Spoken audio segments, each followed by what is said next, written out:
Good afternoon. It's a pleasure to be back to the Rotary, and I see a lot of new faces. So to share my story as a hidden child during the Second World War in the Netherlands. I'm going to read something first. It says, facing memories, silent no more. Years of life beyond almost certain death. Who would have thought that we would live to see this day, given such overwhelming odds? For most of those years, child survivors have lived in silence. Silence served as well while hiding. Survival so often depended on not being noticed, being inconspicuous, or on the ability to suppress tears and ignore pain. Grief was born in silence. So was rage. Silence is the language of the child survivor. We might have talked after the war, but adults persuaded us, get on with life, forget the past. Adults who themselves had survived, suffered so much, inadvertently diminished the experiences of the children. In the aftermath, in that silence, which involved our existence, what needed saying was not said. So I came to the United States in 1950. I didn't start to speak until 1981. My family knew, of course, and close friends, but publicly, I never talked about it. I learned to speak English pretty well, that I didn't have much of an accent. Nobody asked me, oh, where are you from? And there's a program, 60 Minutes, that's on the news program on CBS, that's on every Sunday evening. They were having a story about someone named Raoul Wallenberg. He was a Swedish diplomat and saved many Hungarian Jews. And they were doing a story on him, and this is in 1981. I said, I'd like to see it. So I watched it, and it was very well done. And with 60 Minutes, what they do, after the following week's program, they show you comments from the previous week. So I was rather anxious to see what comments I would see. And this is what I saw, and I'll quote. The Jews of Europe were not exterminated in gas chambers. The gas chambers were wartime propaganda fantasies. And I went, what? How could someone say that? And it was very interesting because I happen to know the person who wrote this. I found out years later she was a war bride from Germany. But I thought, how can someone say this? So I thought, no, I have to start to speak. And this woman who wrote this happened to be working for a gentleman who was a candidate for mayor of my political party. And I was supporting him. But when I saw this, I went public. So, of course, the newspaper, politics makes strange bedfellows. And I said that I was Jewish, and if this particular candidate has people like that working for him, I'm not supporting him. And I supported his opponent, who won. So, and then I started speaking. And at the same time, Governor Thomas Kean created by executive order the Advisory Council on Holocaust Education. And I had worked on his campaign, so when I called the governor's office, I read it in the paper. I said, hey, I'd like to serve on that. And they said, well, why? What can you contribute? And they said, oh, we didn't know you were a survivor, because I had never really talked about it. But now I've been doing a great deal of speaking on the subject. Now, I was born in the Netherlands, and I lived there with my mother, my father, and I have a sister who's 2 years younger. My mother had originally come from Germany. She lived in Frankfurt am Main, and she had friends in the Netherlands, and she was invited there. And I guess they had some girls her age too. They went to a party. And my mother met this nice young man. And I guess love was in the air. They continued to communicate with each other. She went back to Germany. They fell in love and got married. She moved to the Netherlands and became a Dutch citizen. And my father worked for his father. My Dutch grandfather had a restaurant at the train station. My hometown was Amersfoort. And he also, and my father learned to be a chef, so he worked in the restaurant, or ran the restaurant. And my grandfather also had different places all along newspaper stands, kiosks, they called it kiosk, which is not like kiosk here. Kiosk in the Netherlands is more like a newspaper stand. And he had those in many, many train stations also. And we lived a very idyllic life. And as you know, someone by the name of Adolf Hitler rose to power in Germany, and things started to happen, especially against the Jewish population. Many, many German Jews came to the Netherlands because the Netherlands had been neutral in the First World War. And the Netherlands expected, if there was going to be another war, to remain neutral again. So many people felt it could be safe to go to the Netherlands. Many, many people arrived from Germany. Many had friends and relatives in the Netherlands, but many had no one.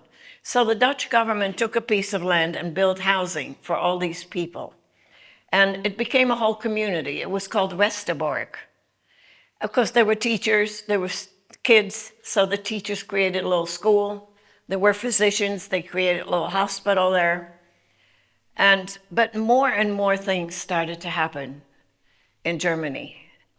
And as I said, the Netherlands was going to remain neutral. We woke up in May, one night in May of 1940. People heard airplanes overhead. So they woke them up and they looked, and German airplanes were coming in and soldiers were parachuting down. Hitler invaded the Netherlands, and we were totally unprepared for this. So for 4 days, the Dutch armed forces trying to fight this mighty German army. Hitler expected to just run over, because he wanted to get to England, just run over the Netherlands. He didn't expect the resistance he received from the Dutch. So on the 5th day, he came in and he bombed our biggest city of Rotterdam. Many, many people died. Many people were left homeless. And Hitler said to the Dutch, if you don't surrender now, I'm going to bomb. And he had a whole list of cities in the Netherlands he was going to bomb. The Netherlands surrendered. Now, the Netherlands is a monarchy. At that time, we had Queen Wilhelmina. And she left the country with her cabinet and set up government in exile in England. And Hitler chose someone by the name of Dr. Arthur Seyss-Inquart, an Austrian Nazi. He was now the commandant of the Netherlands. First, it was quiet. Finally, suddenly another thing came out, and it said to the Jews of the Netherlands, we want you to fill out a form, who you are, where you live, who lives with you, where you work. And, everybody did. I mean, who would have ever thought how this was going to be used against us? Even my parents filled it out also. Then the first thing they did, now they had all this information. If you worked in any position in the government or the township or the town and you were Jewish, you were fired. And it just continued going down the list. Excuse me, I do so much talking, my voice. But it became very, very difficult. And all of a sudden, signs started to appear in parks. Forbidden for Jews. Restaurants had little signs out. Jews not desired. Movie theater, anything. I mean, but we were Dutch citizens just like everybody else. And now all of a sudden, our movements were very restricted. My parents, my father and my Dutch grandfather had to take a Nazi into the business so it could be watched. And people were so scared of what was going on. I remember in the summer of 1941, I started school. I was so excited. I was going to kindergarten in a public school around the corner from where we lived. And then, I don't exactly know how long it lasted, but another regulation came out. And it said no Jewish child may go to a public school. All Jewish children have to go to school for just Jewish children. We didn't have such a school in my hometown. We had one synagogue. And so some of the Jewish mothers, and also a little while after that I couldn't go to school anymore, they also said that if any teacher or anyone who worked in a public school system who was Jewish was also fired. So some of the Jewish mothers and the Jewish teachers got together, and they went into different office buildings, wherever, rent classrooms or make it a classroom so that we could continue our education. But I didn't understand. I was too little. And I had loved going to school because my teacher was Mrs. Eva Schnell. She too had escaped from Germany, and she had been my kindergarten teacher. And it just, more and more things started to happen against the Jewish population. And it was on a Sunday afternoon, the rabbi of our synagogue called the whole congregation together. Now, by that time, this is the spring of 1942, war had started. And all I remember was that we were so scared because the Allied planes were coming over on their bombing runs into Germany, and the German soldiers were shooting them down, planes were crashing, bombs were falling, sirens would go off.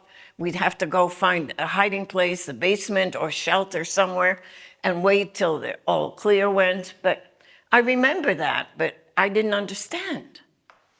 So more and more things started to happen. So now my parents also went to that meeting with the rabbi, and the rabbi read a letter. And the letter was from the German command, and it was addressed to the Jews of Amersfoort. It said, "We have wonderful news for you. We're going to take you away from the war scene. We're going to have trains at the train station. We'll let you know when we want you to be there. But it will be wonderful because the fathers and mothers can get jobs again, because everybody who was Jewish was out of a job. The parents will have, the mother and fathers will have jobs again. The children can go back to school. It will be wonderful. And what we will tell you when to come to the trains, but don't worry, just lock the door to your house. We'll watch over all your belongings, so when you come back, everything is safe and sound waiting for you. And here's a list of things you should bring with you: a blanket, a pillow, plate, a cup, some utensils, some extra clothing, and put it all in a small suitcase or backpack, and clearly write your name on the outside of it." And then the very last sentence said, "The trains will be going east. No country, no city." And everybody said, "Well, where are they going?" So everybody left and was like, "I don't know." So my parents, a Christian friend of my parents, lived in that neighborhood where the synagogue was. So they thought, maybe he knows, because I think he was like the deputy mayor or something. Maybe he knows. So they snuck in his house. Oh, we were not allowed to visit our Christian friends, and they were not allowed to visit us. So they had to snuck into his house, because they thought maybe he knows. So as they got in the house, and my mother looked, and on his desk, she saw that same letter. She thought, how come he has this letter? So his name was Case, and she said, "Case, how come you have this letter?" And he said, "Well, I'll tell you." Oh, and of course, when my mother realized he had the letter, she also realized he could only be one of two things. He's either collaborating with the Nazis, and there were many Dutch who were, or he's working for the resistance, the underground, and many Dutch were working for the resistance too. So when she asked him, "How come you have this letter?" He said, "Well, I'll tell you. I'm working for the resistance. And we have been going all over the Netherlands, asking Christian families, when the need should arise, would you be willing to hide Jewish children? The children are our first priority. I'm sorry, I don't have an address for you, but I do have an address for your daughters." He said, "I can't tell you who they are. I can't tell you where they live." The only thing he said was they lived on a farm. So my parents, and he said, "I'll have to know by tomorrow morning." So my parents left, and I guess they decided they would do this. But, I thought for a parent to make that decision, to send your children to total strangers, you don't even know where they are, and you may never ever see them again. So it was a very difficult decision my parents made. They said, yes, they would do it. I remember my mother sitting me down that early afternoon, and she said, "Maud, I have So the good news for you, you know what? You and your sister are going on a vacation to a farm. And while you're on your vacation, Dad and I are going on our vacation.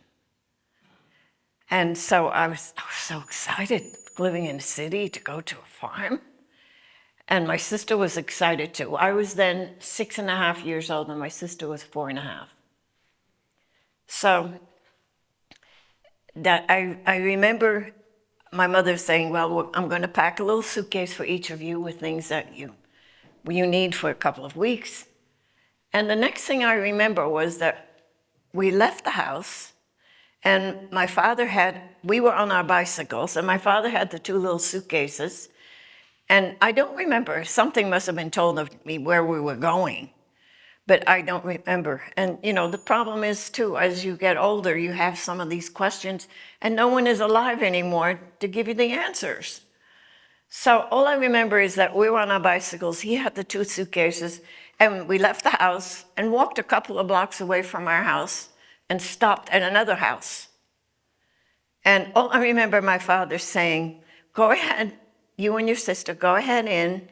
And he said to me, Maud, well, you're on your little vacation. Take very good care of your little sister, and we'll see you in a couple of weeks.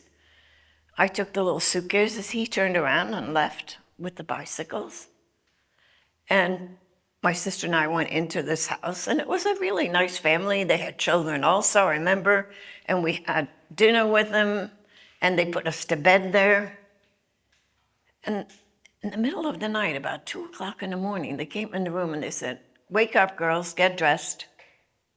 Well, what had to happen, I realized years, later on, that his name was Jan Canis. He was going to bring us to the farm.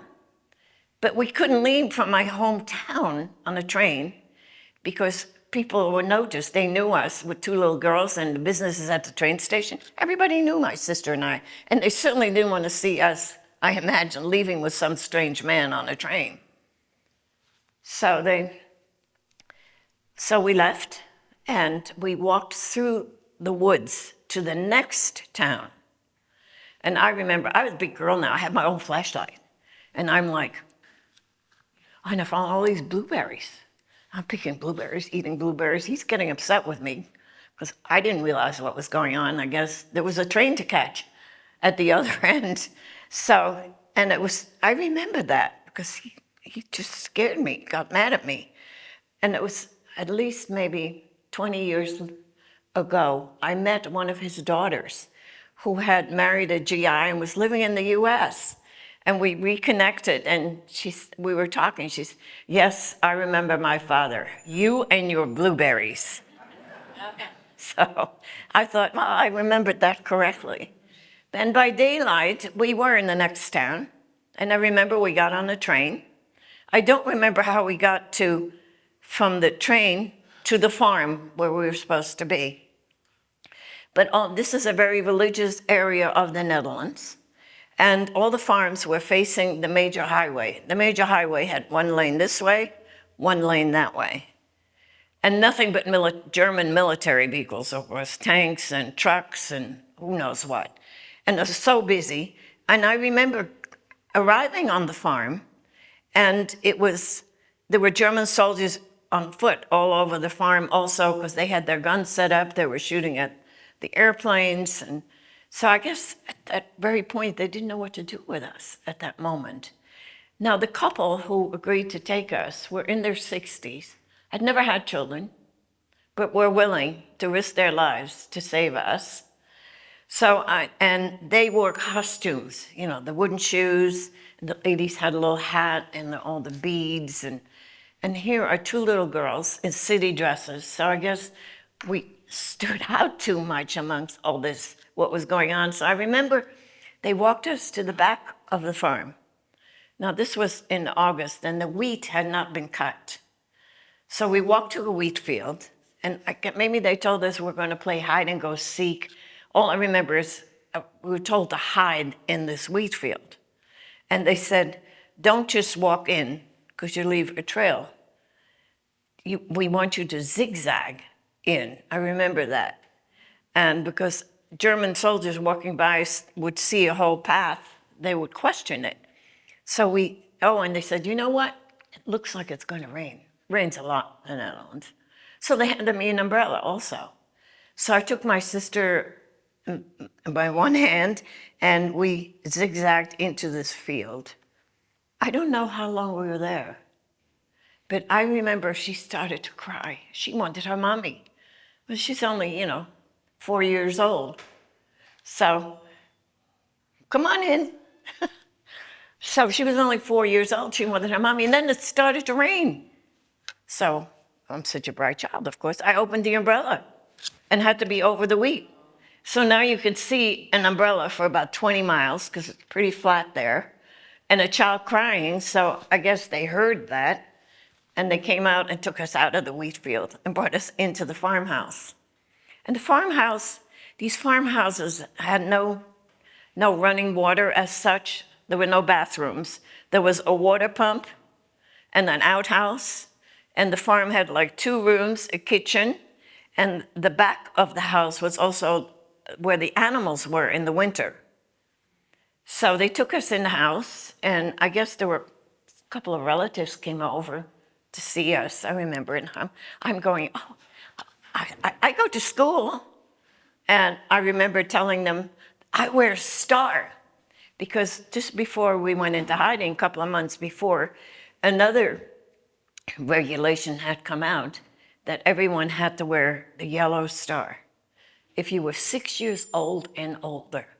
I had just turned 6 at that time. Oh my gosh, I was so excited. I could wear, my sister, she's too little. I could wear the star. I'm a big girl now. Of course, not realizing what that meant. And my sister wanted one too, of course. So she drove my mother crazy. And my mother sewed one on her jacket. So every time we went out, we were easily identified. So I'm telling him, I wear a star, but I'm not wearing my star now. Oh. So then these couple of people left. I don't know what else I jabbered about at that time. I remember those 2 things. They left, and then we had dinner. And then after dinner, this couple sat me down. And they said, Maud, well, in Dutch, my name, Maud, is pronounced Mout. So they said, Moutje, we're going to tell you something that you must remember, no matter who asks you, who are you? So they said, you are supposed to be our nieces who have been bombed out of a city. Because there was so much bombing and everybody was taking people in. So, and they said, you can't go to school here. Because I realized, I didn't understand that part. But I realized when I got older that the reason is that I would go to school and I may say something who I really am or something related to where I came from, and that to a classmate, and the classmate may go home and tell the parents, oh, we have a new girl in my class and she said, and I guess they were afraid that the parents of that child may be collaborating with the Nazis. So you can't go to school. And since you're supposed to be our nieces, you have to have our last name. And my last name was Paper, P-E-P-E-R, which is just on the sideline. It's pronounced paper. Here they called me Pepper. Paper is a Dutch word for pepper. It was kind of weird. But anyway, so now my last name is Spronk. And your first name, it's unusual, your first name is Margje. So I became Margje Spronk, and my sister Rika, her name was Rita, she became Rika Spronk. And you cannot go outside. Oh, and then you have to call us aunt and uncle. And uncle is oom in Dutch, and aunt is tante. But my sister couldn't say tante and called her Tannie. So you cannot go outside, and they had to work the farm every day. You know, these were very poor farmers. They were gone all day. You have to stay in the house until you know your new name. And when you're in the house, stay away from windows. Don't answer a knock on the door. So I don't know how long it took, but I knew my name after a while.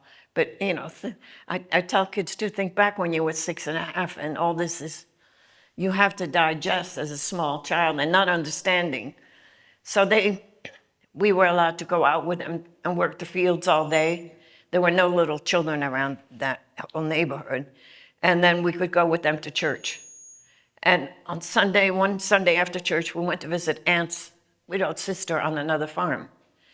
And we were so excited to get there, because who was hiding there but Mrs. Eva Schnell, my kindergarten teacher. And I was so happy to see somebody we knew. So we went every Sunday after church, and she was beginning to teach us how to read and write. And then one day we didn't go anymore. I've never seen them again.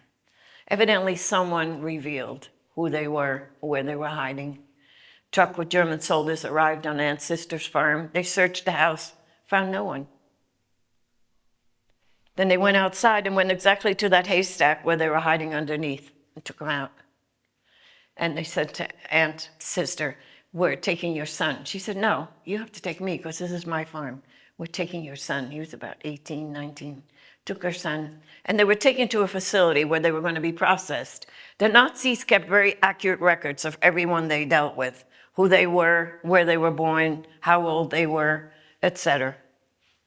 While they were in this facility, some Dutch Nazis snuck in there in the middle of the night, took out my teacher, her husband, 4 other men, and secretly walked them to a park nearby, gave them all shovels, and had them dig their own graves and shot them dead. They were, after the war, they were reburied in local cemeteries. So these were the kind of things that were happening. I remember another day, Aunt and Uncle, we had gone to visit somebody and came back in the afternoon, and around dusk, Uncle said to me, "I want to show you something outside." So we went outside and we went into one of the barns, and that barn was all open. You walked in, but it was all open on the back, and I could look right into the next farm. And the barn had all our wood, because there was no gas or electric. And also living with us was Aunt's brother, who was a wooden shoemaker. So there was a lot of his wood there too. So Uncle bent down, cleared some of the wood, and I saw it was like a trap door. And he opened the trap door, and there was like a hole in the ground, and there was a young Jewish boy hiding there. He was about 17. Excuse me. And I'd never seen him. So Uncle introduced me to him, and then he put the trap door back down. And he had like some candles and straw mattress in there. He put the trap door back down, covered it with the wood. We went into the farmhouse, and Uncle said, "I want you to bring him something to eat once a day, but be very careful that nobody sees you." And everything was fine.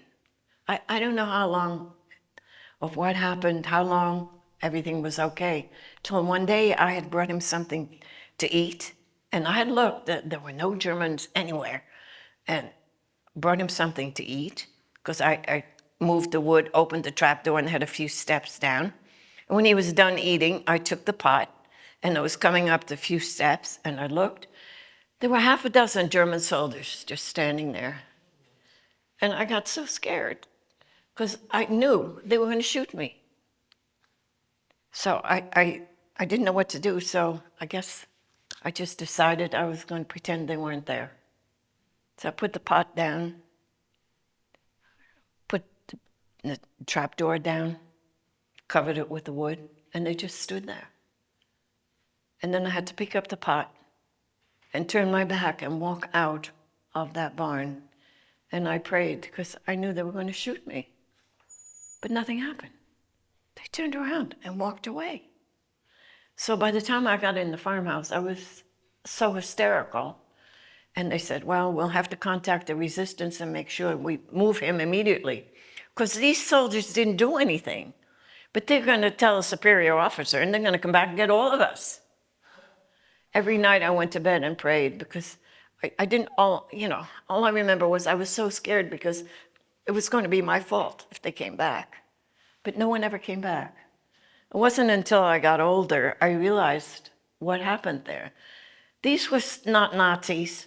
These were soldiers who had families of their own. They were drafted into the army, and they never told anyone of what they had seen. So even among all this madness, they saved our lives that day. So it was, and my aunt and uncle told me also that if I mess up, the soldiers are going to take me away. So I was terrified of soldiers because I didn't understand. So it was very difficult. There were no toys, no birthday celebrations, nothing like that. I had my own special secret toys. I would, all the spent ammunition all over and planes that had crashed, I would rummage through there and I would take all that, and I had secret shelves in the barn. I didn't even tell my sister because she, would rat me out and I'd get in trouble. So I remember I had all these things there, and I would just go in there secretly by myself at times and play with these things. And I'll tell you later what I had. The other thing that happened one day, because the German soldiers used to come, we used to milk the cows, put the milk in containers at the end of the street to be pasteurized and get back empty containers. And they'd come on the farm and say, that pig is fat enough, and take it. So, but we were able on the farm, fortunately, to really hide some food. And I remember also that, especially in the winter, people from the cities came out. They were called trekkers, that came out looking for food. And sometimes we came outside and people had died during the night, frozen to death, because we didn't even know they were out there. So it was very difficult. And in the winter of 44 to 45 was the hunger winter. There was nothing to eat. So it was hard. So because of that, the whole village got together one night and secretly slaughtered a pig. My sister and I were so excited because there was one part of that pig that was going to be a toy for us. So especially with kids, I said, well, what do you think, what part? Well, every part you can imagine. And one day, they never guess it. One day, a little boy raised his hand. He said, oh, I know. I said, okay, what is it? He said, the bladder. I said, you're right. But how did you know that? He said, I heard you speak before. But we took the bladder, dried it out. We could blow it up like a balloon, a ball to play with, close it off. So these were the kind of things that we played with. So it was very hard. And then one evening it's now January 1944. I remember we went to visit some relatives or somebody, and we came back, and Uncle was taking off his jacket. He went like this. He fell down, had a heart attack, and died. It was January 20th, 1944. He was buried January 24th. He died on the 20th. He was buried on the 24th, which was my 8th birthday. I will always remember this because we had just loved these people. They were like our parents. And then they said to Aunt, look, you can't run the farm, so we'll have to find another address for the girls. And she said, no. I'm keeping them. And if their parents return, I return them to their parents. If not, I'm raising them as my own. So we stayed. We were allowed to stay in one room, and a young nephew and his wife and baby came to live on the farm also and ran the farm.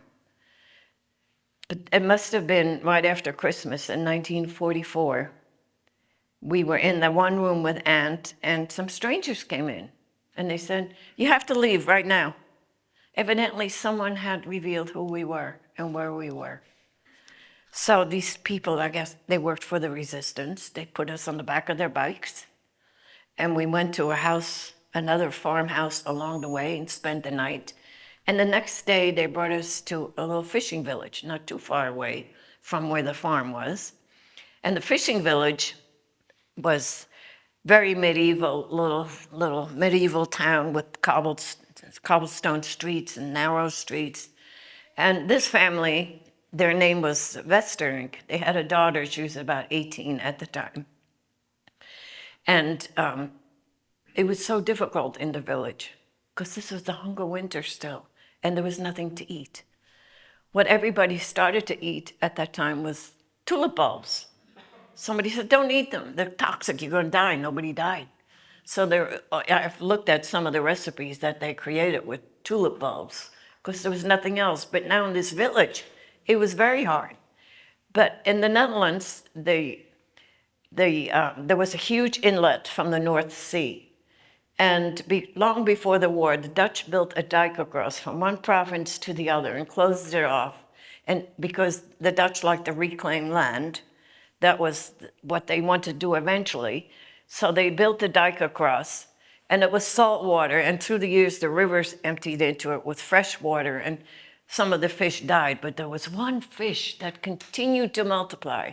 And most of the men in the village were fishermen. They went out every day, including the family we stayed with. He was also a fisherman, fished for this fish. It's the same thing again when I asked the kids, what fish do you think it was? Well, they come up with everything that doesn't even could possibly exist there, but it was eel. So we had cooked eel for breakfast, lunch, and dinner. There was no other food. Occasionally a little piece of bread. We were so hungry. And at that time, we were allowed to be outside with other children because, 2.5 years had passed and we were dressed like everybody else. We spoke the dialect, wooden shoes, the dialect, so we could just, and I was pretty sure of my name, except I had another name when I was there. Now my name was Marie Hogendoorn. So it was, and I recently met, we were in this house on the second floor. There was a family on the first floor. They had 2 daughters. And I guess we used to play with them, and I just met them again. And we talked about it. We're all old ladies, but it was kind of interesting to meet them. But it was very hard in this village. And when we were invaded, the Nazis made everybody all of the Netherlands turn in their radios, because we didn't have television or anything like that. No radios. But there's ways of making a radio. And some people made radios and would sit up in their attics late at night listening to Radio Orange from England to find out what was happening. And one day they had said to me at one point that, oh yes, there was a landing in France. Well, didn't mean anything to me. I didn't know where France was. And of course, there was a landing in 1944 in Normandy. And the soldiers, when they entered, they went through France and some went into Germany, and some of the soldiers moved north and freed Belgium, Luxembourg, came into the Netherlands and freed the southern part of the Netherlands. But where all the rivers go across into the North Sea, that's where the Germans put up a great deal of resistance. We were north, we were not free. And I remember one day someone said, it was April the 19th, 1945. They said, somebody told me that they just heard that the village before us was freed because eventually they were able to break through the German lines and continue north. They said, they're coming. They're going to come maybe today. So German soldiers left the village. Everybody's outside. We're all celebrating. Flags are out. German soldiers came back. And they were not happy, and they were shooting at all of us. And then they left again. And people went out and retrieved their dead and wounded and took in the flags. Everybody was in the house. Nobody wanted to be outside. And they told me where they thought the soldiers would come in, not on the highway from outside the city, but on this dike around this lake. And from the apartment where we were, I looked out, I stood at the window for hours watching. And all of a sudden, I saw, because nobody's outside, I saw a truck move into the village with men in blue coveralls standing in it. And they came in and they moved to the side. Right behind that came these enormous tanks with Canadian soldiers. And they rolled into the village, and everybody came outside, and everybody's climbing all over. Just like that, we were free. The soldiers disappeared. There was fighting way outside of the village, but we were now free. And the soldiers knew we were starving. They were throwing out their rations.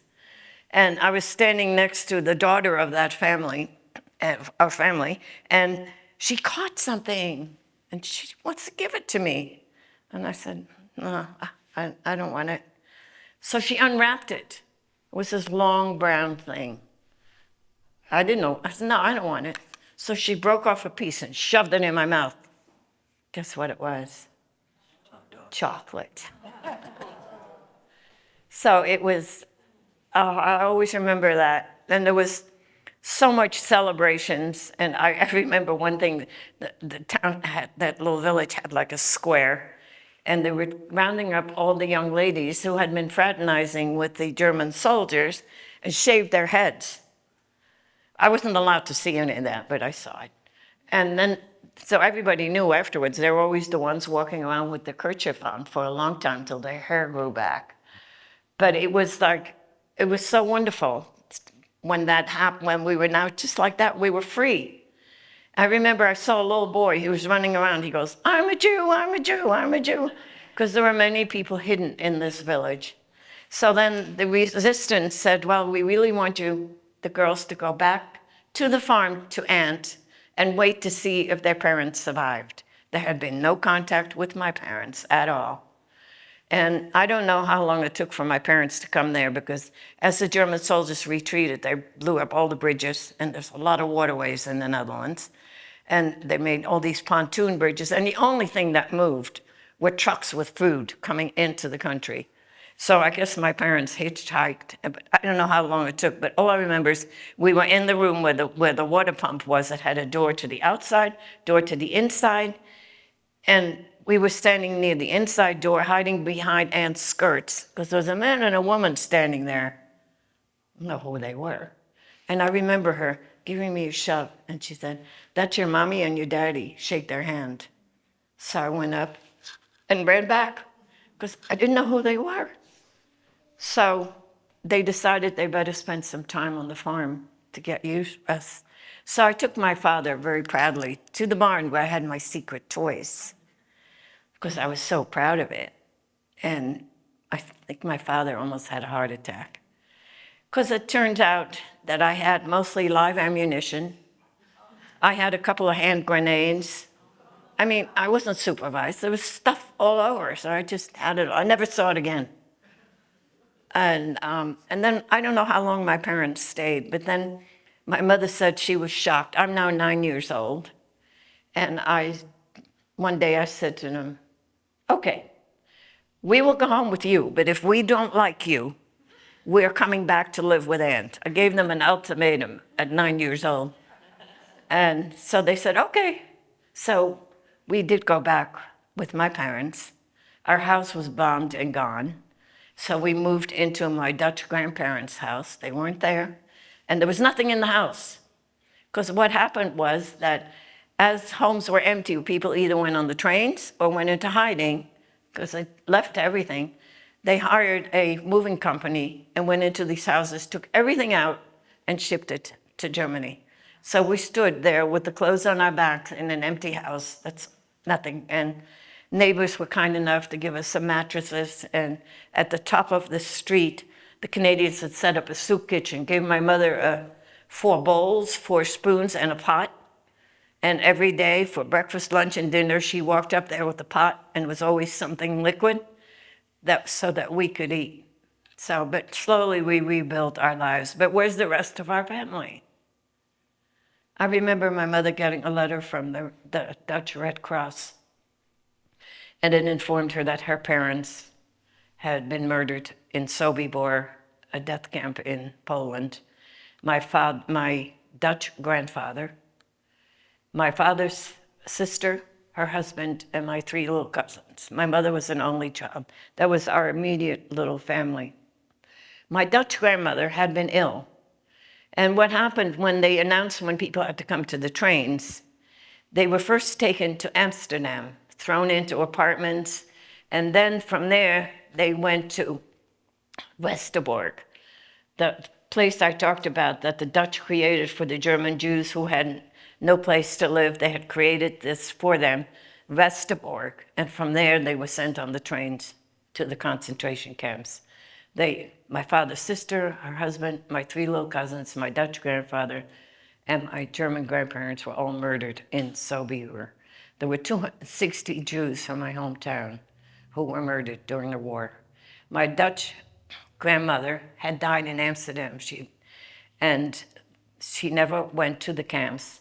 And I don't know, I did a lot of research. I even found her obituary. I don't know, it was the day, it was in 1942. Excuse me. And one of my friends actually found her grave for me, and it was at a Jewish cemetery outside of Amsterdam. She's the only one who is buried there. So we started our life again. And some of my mother's relatives from Germany had left also in the 30s to go to America, and they found out we survived, and they sponsored us to come to the United States in 1950. And once again, we started life all over. I remember living in a rooming house in New York City on Broadway. It was awful. We all lived in one room and shared a bathroom with all the other people. And my father's first job in the US was as a busboy at the Astor Hotel on Times Square. So we, started life all over again. So I'm going to show you some slides, and then we'll have some time for Q&A. Who is going to? Because I mess it up forwarding these slides.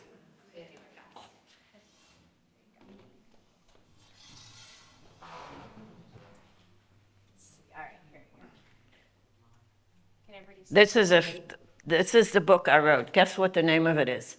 Chocolate, The Taste of Freedom. I wanted to write a book for young adults, and it's positive, no horrible things in there at all, and it's just been translated in Dutch. So one organization in the fishing village there now, they translated the book, they printed the book, and gave every student in both of the villages where we were hidden a copy of the book. And the thing on the top is a documentary that PBS did. I take teachers, New Jersey classroom teachers, every year to the Holocaust sites, Germany, Czech Republic, Poland, and the Netherlands. And they came with us one year and filmed. Okay. This was a picture that was taken before the war of my father, mother, and my sister and I. I'm next to my dad with that neat hairdo. Okay. This is a picture of the top left on my Dutch grandparents, on the top right, my German grandparents, because my father had gotten them out of Germany also in the late 30s and said, you have to live with us, you'll be safe. And below that is my aunt, my uncle, and my 3 little cousins. This was the restaurant where my father worked. I took that picture on my first trip back to the Netherlands, because you can tell by the cars, but it's no longer there anymore, but that was the restaurant. This was a picture that was taken at the restaurant with my Dutch grandparents and myself and my cousin. You can do the next one too. This was one of the classrooms that the Jewish teachers and the Jewish mothers got together. And my sister and I are both there. And the teacher, all the way on the top right, she has her arm in front of a little boy. Well, he's not a little boy anymore either, but he and his brother survived and are friends of mine. But most of the other children perished during the war, and they were all sent to concentration camps. My mother had to buy these stars. And the Dutch had the J-O-O-D, which is pronounced Jood, which means Jew in Dutch. She had to pay 1 guilder for each star also. This was the first place they stopped, which was Amsterdam. It wasn't a ghetto. They were all thrown in there in apartments and houses, but on top it says Jewish quarter in German, and underneath in Dutch, Jewish quarter. They took down many of the signs in Amsterdam because somehow they were Jew-related, and so maybe the name or the city. So they took them down and put up their own street signs in Amsterdam. These are people who just got off the trolley, who are walking into a theater, and you can see they have the stars on their luggage. Next. And in that theater, the first time I was there was one of the walls, a big black wall, and there were all these names on there. And I was told these were the names of people who they knew transited through that theater. And I found my family name and on the other side, that's the last name of my German grandparents. So I knew they had transited through there as soon as they got to Amsterdam. Sorry, that's a duplicate. This is the moving company that they hired when the houses were empty. It was puls, and it became a verb. If your house was pulsed, you knew what happened to all your belongings during the war. This was the farmhouse. And on the right is the side of the farmhouse. That green little building is where Aunt's brother was the wooden shoemaker, where he made his wooden shoes. And behind that, you can see another little red roof. That was the barn where that young man was hidden, who, by the way, was moved immediately. And I found out after the war that he was also in the fishing village, but he could never be outside. But from what I heard was, I never saw him again, but he did survive. His family did not, but he did survive the war. This I found in a book. And I realized when I looked at the picture that it was taken on a Sunday. Everybody's dressed nice. This is on the farm. And it's my sister and I. You can see the wooden shoes and the clothes. Then Aunt was very brave. She took us to a photographer to have our picture taken with her. And my sister and I are standing like this because I remember, because we had all hand-me-down clothes, she wanted us to look nice. So she picked out 2 dresses that we had arrived with. Of course, it didn't fit us anymore too well, so it was so tight, the shoes didn't fit, but she wanted us to look pretty for the pictures. To the left is a picture of Uncle, to the right is Aunt's brother, the wooden shoemaker. That was a hearing aid in the 1940s. And it was funny because when I showed this picture, one of the schools, the little boy jumps up and goes, see, this is my hearing aid. He was so proud of it that he wouldn't have to have something like that. I have honored both the Sprunk family and the Westering family at Yad Vashem, the Holocaust Museum in Jerusalem, in Israel. And they have, the museum is up like on a hill, and down below a little are these big cement walls. And countries are listed of the righteous, of those people, for all the wonderful things they did during the war, by country, and all their names are there. They received the certificate and the medal. And now both families, they're in the fishing village was a little synagogue, and they have made that into a little Holocaust museum. And both families have now donated this to the museum because they were afraid through the years it might get lost. They wanted it to be in the fishing village so that people could see it. Then my mother, right after we were already in the United States, she gives me this note. I'm looking at it, and then she said, well, it was given to them by the resistance during the war. And then I kind of remembered that one time somebody gave me a piece of paper, and I couldn't read or write, but it had letters on it in pencil. So they gave me a pot of ink and a pen, and I traced all the letters. And then, I guess when it was dry, they erased the pencil. And through the resistance, because they would come by every so often to check on us, gave it to them because they knew where my parents were, and gave it to my parents. So I knew my parents knew we were still alive, because it says, dear Mommy and Daddy, we like it here very much, but we'd like to be free and very much like to see you again when we come back. I'm helping Aunt milk the cows. I'm going to be a farmer's girl. And the teacher has already given us lessons. I can already read a little bit.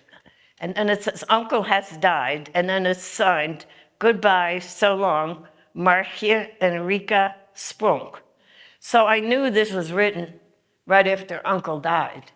So that was in 1944, in the winter of 44. My parents may have gotten it in the spring or later, but they did receive that letter, so they knew we were still alive at that point. This was the house where we were hidden in the fishing village. We lived on the 2nd floor. And from that window where I've drawn an arrow to down below, that's where the tanks came in. Okay. These were huts. There was a huge forest nearby, and all the villagers around this forest had gotten together and built these huts in the forest. There was 9 of them. And they were so well camouflaged in all different places. But German soldiers were always in this woods because there was wild boar and they were hunting it. And one day they happened, and of course during the day, none of the people hidden there were out. But a little boy was out doing something and they thought that was very suspicious. So they shot in the air. All the soldiers who were hunting came and they discovered 2 of those huts. And there were 8 people that were murdered that day. The other huts, because the villagers knew exactly where they were, they heard the commotion and went in and saved the rest of the people who were hidden there. Also, pilots who had been shot down and survived also transited through there back on their way back to England. This was the building where my parents were hidden. It was already boarded up when I took that picture, but I'm standing there, and that up where you see the red tile, that's where my parents were hidden. It didn't have the glass up there, it was all closed. But that's where my parents hid. That's my chocolate. But I have to tell you something. I was there April the 19th last year. The mayors of the 3 towns who were freed that day invited me to come back and be there, to stand there, as they had a total reenactment of what happened 80 years before. And I didn't know if I could do it, but I did it. And it was amazing. And they invited me. I didn't know about it, but 2 of my daughters also appeared. I asked them if they wanted to come and be with me, and they said, no, we have to work, and da-da-da. I was a little hurt. I was there, the 3rd day I was there, and I was out with the Spronk family, because I'm in contact with both families. We were having a big get-together, and all of a sudden I look up, and my 2 daughters stood there. I thought I had totally lost it. But they knew about this too, and they came because by the end of the day, I was knighted by the king. They knew about it. Everybody knew about it. There were people there from the US and both families who, saved us during the war. They were all there. So I was knighted. These are, they're called stumbling blocks, Stolpersteine, that are placed in front of homes, apartments where Jews lived, because there's nothing else for them. And so these were 2, I placed them all in my hometown for my grandparents, my aunt, my uncle, my cousins, for all of them, including my German grandparents also had a Jewish maid living with them. And they had her name and everything, so I placed a tile for her also. But all over Europe, you will see these. These were 2 for my Dutch grandparents. This was one of the transit camps. And that was a memorial, because that particular transit camp had many, many children. And you can see some of the ages of the children. Okay. That was another memorial there. That's a picture of my husband and I. We worked for Pan American World Airways many years ago. But this next picture is the picture that I love most of all. This is our family. We have 4 children, 9 grandchildren, and 2 great-grandchildren. And I tell my audience always, they wouldn't be here, but I'm here because people risked their lives to save me and my sister. And we were able, both of us, to have these wonderful families, and it goes on. And I'm forever so thankful and grateful for them for doing this for us. That's it. So the only thing I didn't enlighten you on was how my parents survived. The day that my father had brought us away to go into hiding, that evening Christian friends snuck into the house. And they came in to see if my parents needed anything. And they said, well, where are the girls? And my father said, oh, they just went into hiding today. I brought them away. And they said, well, where are you going to go? And they said, we have no place to go. And they said, why don't you stay with us? And they had a self-standing building. It was a car dealership, and lived in the apartment above it. And they said, the only problem is there's 2 German officers living in one of our bedrooms. But my parents packed a few things and just walked over there, locked the door to the house, walked over there, and lived in their attic for 3 years. My dad could never go outside because it's his hometown, he was recognized. And also, German soldiers, any young men or able-bodied men, if they were out, Christians or whoever, were on the street, they grabbed them and send them to Germany to work in their factories. So it was double for my father. But my mother was the newbie, so she used to dress as a nurse, she told me, and go out and try to get food for them because during the hunger winter, they had nothing there. So, but they survived. And they were told their children were still alive too. So the 4 of us were so fortunate that people cared so much and risked their lives for us to be together again after the war. So, thank you.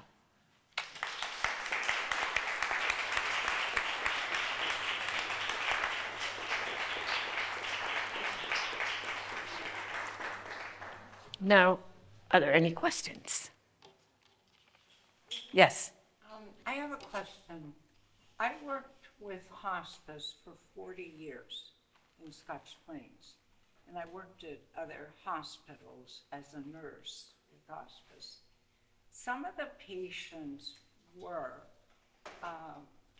men and women who did escape from the concentration camps. So my question is, I was told at one point that Germany was going to pay for their expenses when they were free, that Germany was going to do it.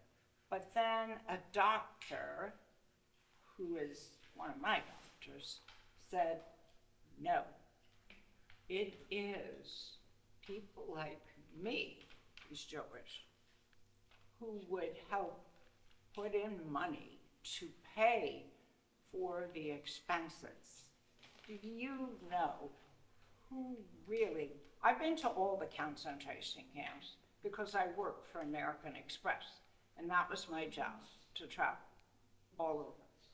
Do you know, did Germany participate and help pay the expenses that were incurred? No, actually, they charge, like in the Netherlands, for those who went on the train, they had to pay. They had to pay to go. I was getting you some water. No, it's all right. People had to pay to go on the trains to the concentration camps.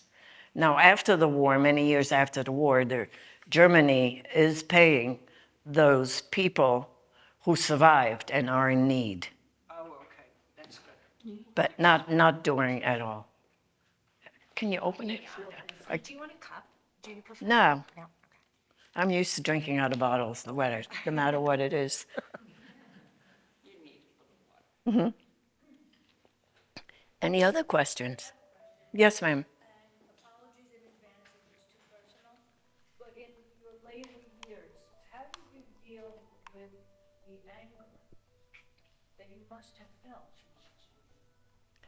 I don't, I was so little. I really don't remember how I dealt with all the situations. I was afraid of soldiers because I would mess up, they'd take me away, but I didn't, and I guess I just got used to. I mean, we were gone for 3 years. And I don't remember what my thoughts were, but I didn't understand either because everybody wouldn't tell me things. And even if they did, at that age, I wouldn't understand. So I just, And as you grew up and learned more and more about, you didn't experience that. I don't have time for that. I really, I'm so happy I'm alive, I'm here, and think positive, and it's hard for me to tell my story because I'm reliving it, everything I'm saying, I'm seeing it as I'm describing it. And there's some things I have not come to terms with. But when I first started speaking, it was very hard to suddenly talk about it. But now that has helped me deal with so many things. because, you know, these were two little girls that were never supervised. Things happened, little kids, and some of those things I'm still not dealing with. But I don't know what I was thinking, or, you know, it's hard to tell, but I don't carry that anger. I don't have time for that. Yes, ma'am. Does the current increase in anti-Semitism concern you? Yes. It concerns me very much, and of what's going on. And this is why it's also so important for survivors to talk to students, because they hear their parents saying things and they carry, you know, some of that stuff forth, and not knowing the truth or what really happened. But I try to instill in the students that I speak to. I'm very positive, and I try to instill in them how we have to care for each other, how people cared for my sister and I, and we're here today because of it. I'll tell them, like in the morning where I live, I'll go for a walk, and people are walking, and I suddenly stop and I go, "Hi, good morning." And they stop and look at you and go, "Oh, hi, good morning." I mean, I talk to everybody. I mean, I end up having people contact me. So, remember we talked on wherever I was, and could you come now to my school and speak or whatever? But it's try to instill in them of how they have to be respectful and really care. One school, I would get a lot of thank you notes. One letter I got from a little boy, I think he was a 5th grader. And I know what the teacher did. She had them write the first paragraph, thank you, Mrs. Dahme. Second paragraph, they had to write, what did they learn? And the third paragraph, they had to say, how are you going to use it? And this little boy wrote, he said, I have a new baby brother. I don't like him very much. Obviously, he's jealous. But now I'm going to be very nice to him. I'm going to play with him and talk to him. And it made me cry, because I know on his level I had reached him to be kind and respectful. And I see it a lot, especially with inner city children can relate. And I've went, you know, and I'm in high schools especially, I run into students who've escaped from Haiti or Venezuela, and they'll come and I have a chat with them, you know. But you know, and I just hope and feel that maybe they grow up into adults and be respectful and care for each other. I see a lot of it in the education, and that's the problem, you know, a lot of them really are not teaching tolerance, you know, so that's what Yeah. my experience, unfortunately, yeah. Any other questions? But it was, even when we came to the United States, it was so hard. But even when we were still in the Netherlands, some of my mother's relatives would send us packages, because we had nothing after the war. And I remember one package had a green dress. I was so excited, because there were no ready-made clothes, there were no department stores, and so we had all hand-me-downs, and this dress, but it had a girl's initials on it. So my mother had someone take that off, and I wore that dress. It was the only dress I had wherever I went. Imagine my surprise when I got to the United States. It was a Girl Scout dress. Because our Girl Scout dresses were blue. And that the GS, we thought was someone's name, was Girl Scout. So, but thank you so much.